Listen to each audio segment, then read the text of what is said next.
Hi, my name's Amy Hall and I am now a published author. Recently I contributed a chapter to Passion and Purpose, which was compiled by Peace Mitchell and Katie Garner. And would you permit me today to read my chapter to you and share a little bit about my story? My chapter is called Don't Fear the Dark, All the Light You Need is Within You. I dedicated this chapter to Damien, who gifted me unconditional love and acceptance, and for Jack and Grace, who gave me my purpose. When I was a young girl, I was acutely aware of my difference. My personality was colourful, curious, always challenging, and questioning life around me, but I was told to blend in. My sense of self-advocacy and independence was described as strong and loud, which was intimidating to others and challenged the ingrained view of people around me. They simply didn't know what to make of me. To make life easier, they tried to bring me back into line with what they felt I needed to be, as if it was for my own good. People who looked, behaved, or in fact were noticeably unique were an easy target. I was encouraged to dress, speak, and behave in a way that matched what was expected and inevitably what was perceived as safe. I was taught to mask who I was, but all this did was confuse me and set me on a track of authentic self-discovery that continues to this day. Lesson 1. Know who you are and do it on purpose. I never felt like I fit in with my peers. I felt awkward and I didn't understand how other people thought about the same things that I did. I walked through most of my childhood with only a small handful of friends, and I now understand I was sublimely out of my depth. I was trying to behave aligned with others, but even when I did, was often not rewarded with the connections that I so deeply craved. School was a place I dreaded. I was constantly bullied and beaten by students multiple times for reasons I didn't understand. Even just the way I waved to say hello to other students caused reactions. In 1 year, I sustained 3 nasty head injuries, all of this before my 13th birthday. What followed these attacks were years of neurological problems that I now believe caused a lasting brain injury, impacting my memory and the way that I learn. It also infused a fear into my bones that I'd never been able to shake off completely. Experts call this trauma. My teen years were challenging, but by my 16th birthday, I started the process of learning who I was, what I believed, and how I wanted to behave and communicate. I didn't know it at the time, but I was finally learning that being who I was not a bad thing, and I didn't need to mask or hide who I was. I was reading poetry that taught me about relationships. The melodrama of so many Shakespearean couples matched the depth of feeling I had for those that I loved. I realised what I was feeling was okay because it was played out in those famous and grand love stories. I was watching the same movies repeatedly and I knew the dialogue of so many of them. They helped me form social scripts, finding ways to communicate what I wanted to say when I couldn't put the words together myself. I would play make-believe for hours with toys long after an age where one would normally put such items away. I would create long, elaborate stories and act them out in a way that would help me understand the scenarios that I was observing in others. These early experiences shaped my identity. I now know I was not a strange or awkward creature who couldn't rely on or trust her own thoughts and feelings, but a beautifully imperfect, neurodivergent, misunderstood little girl, building the foundations of a strong, courageous, adaptive, and resilient woman. Part of this process of accepting and authentically owning my identity with all its imperfections, quirks, and evolutions has been through challenging the expectations of others. I've always been a deeply passionate person, but this passion was never celebrated. One of the enduring themes of childhood, especially at school, was the emphasis that being wrong, making mistakes, or being non-compliant would come with grave consequences, including rejection. This followed me into adulthood, carrying with me a great weight of anxiety and the dreaded imposter syndrome. Despite my best efforts in any task or endeavour, my own inner voice whispered, "Not good enough, do better, be better." As an adult, I was still expected to mask my passion and my quirkiness, especially in the workplace, as this was referred to as exuberance and often didn't fit well with my colleagues. Words like neurotic, quirky, strange, highly strung, and odd were frequently applied to me. Ironically, the students I taught, the clients I gravitated to, and those I supported in my career described my work ethic as refreshing, different, motivating, and inspiring. So who was correct? I had learned to listen to the views and opinions of others to elucidate the truth, and I wasn't encouraged to listen to my own instinct or trust my own reasoning. Now, I surround myself with exceptional teachers, mentors, and safe people. They have taught me that who I am is an offering for good to the world, but not something to be intimidated by. I often ask for guidance, and while my brain still must contend with fear of being wrong, these safe people now reinforce that I know the answers to most of the questions or worries that I have. I know the next steps, and even if I'm wrong, I know I can endure and learn from these experiences. Being wrong does not equate to failure, rather a necessary step in growth. With an unconditional self-acceptance, I have learned to trust myself, and I believe that I'm worth knowing. Most importantly, I've learned to know who I am and do it on purpose. Lesson 2. If they don't give you a place at the table, drag across a folding chair. Something I always knew growing up was that I wanted to be of service to others. The seeds were planted when I was about 7 years old. I had run away from home after an argument with my mother and packed my belongings into a backpack, mainly containing my toys and a very large teddy bear. I was a willful child, and I walked alone 500 metres down the road toward my beloved nanny's house to seek refuge. I struggled with the weight of my backpack, and as people walked by me, I can remember thinking, can't they see I need help? Why is no one helping me? From that moment, I knew I wanted to help others. I knew that service would be a feature to my purpose.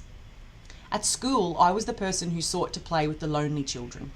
I would give away my lunch or my jumper when a friend needed it, and I attracted friends who were struggling or seeking to ease their pain in some way. Doing these things for others made up for what I just desperately wanted someone to do for me, so it eased my own pain as well. I became a school teacher, but I was conflicted. I felt that measuring achievement by testing and scrutinising children based on a set of arbitrary measures were misaligned to my own values. This was especially true of our support of students with children with disabilities, and at that point in my career I hadn't fully accepted my own disability identity, but I was acutely aware of the impact that deficit-based practices could have on a children's delicate and evolving identity. For around 10 years, I did what I felt I was supposed to do, in a way that was accepted. I'm reminded of a beautiful quote by in the 1998 film Patch Adams. I've had several jobs, moved several places, nothing seemed to fit. I don't seem to fit. This summarised my experience in my early career, but rather than sit in this internal conflict, I listened to the incredible Maya Angelou's wisdom. If you don't like something, change it. If you can't change it, change your attitude. Don't complain. So I made a change and became a behaviour support practitioner specialising in helping children with disabilities, which ultimately led to me starting my own business, providing a range of support services, assisting families to help their children grow and develop. My preferred clientele were children who presented with multiple complex challenges and their families who were living under extreme stress and pressure trying to maintain quality of life. This became my passion, and I feel so privileged that this is my vocation. As has been the resounding truth of my life, every experience leads you to what you are meant to learn. My journey has led me to learn from incredible people, and their legacy in my story has been to impart valuable lessons and accumulated knowledge that I can share with others. My favourite Grey's Anatomy quote is, "Sometimes the future changes quickly and completely, and we're left with the choice of what to do next." We can choose to be afraid of it, to stand there trembling and not moving, assuming the worst, or we can step forward into the unknown and assume it will be brilliant. I never thought that I would start a business, let alone be called a leader in my field, but this has been where my journey has landed. I stopped wondering why I wasn't given a place at the table, and I decided to drag across a folding chair and claim a place myself. Lesson 3. Be a blanket in someone else's snowstorm. In 2020, in the middle of COVID, in Sydney and away from my regional community, I gave birth to my daughter, who was 14 weeks premature. To say this was a challenge is an understatement in regards to both her birth and what followed. I'd been living in hospital for several weeks prior to her birth, trying desperately to keep her snug within me. Alas, all the medicine in the world couldn't keep my very strong and determined daughter from entering the world. When she was born, I silently prayed she would stay alive, and that whatever came from having such an underdeveloped little body and brain, I would have the strength to carry her through whatever disability, barrier, or struggle she may face. I was separated from my other child, at home with family, and the worldwide pandemic affecting all of us and preventing me from spending time with her father in hospital. I only saw her in his arms when she was 9 weeks old, the day she had her first bath. Honestly, the trauma of this experience pushed my sanity to the edge many times. At around 4 weeks old, I was able to nurse her on my chest despite her being attached to multiple tubes and wires and oxygen apparatus that were keeping her alive.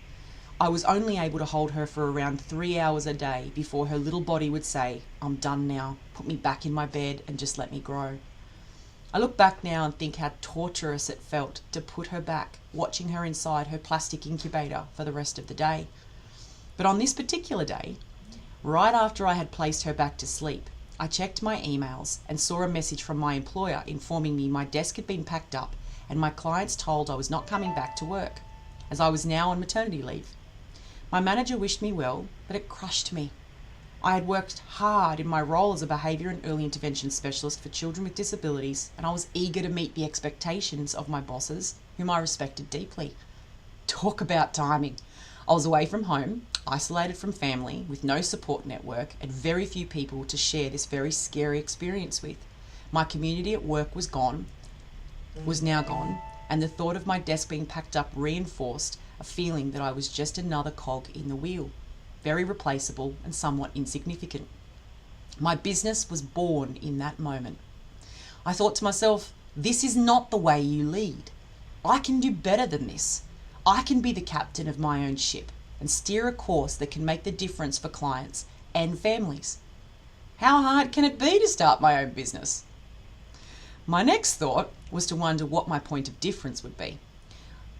What could I offer differently in my business in the way of knowledge, support, service, and empowering families living with disabilities?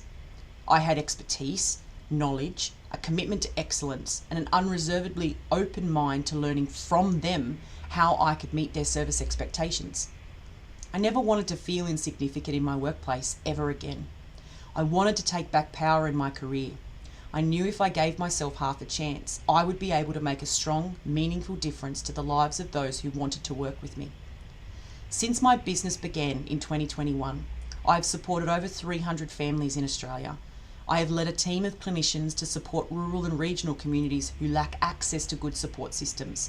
I have developed and released a national training program to support the induction and training of behaviour practitioners so they can better support, empower and understand the needs of children and young people with complex disability and their needs.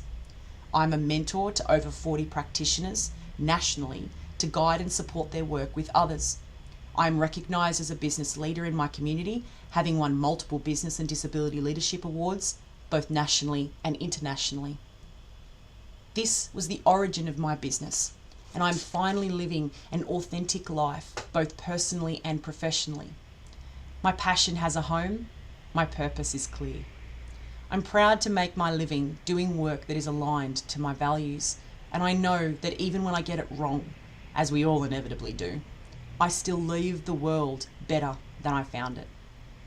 From a little girl who was beaten because she was different, and whose unique and gentle disposition unnerved others who didn't understand her, to a scared teenager, desperately uncertain about who she was and her place in the world, to a mother of 2 beautiful neurodivergent children, I finally feel that I've reached a point where I know who I am. This empowers me to encourage others to stand in their own power, to embrace all the beautiful, fractured, deep and private parts of themselves, and to know their value. I have the power to change the trajectory of a person's life. We all have that power to be kind, to have compassion for others, and essentially be a blanket in someone else's snowstorm. I hope you've enjoyed the chapter of Power in Power and Purpose, and I encourage you to buy the book.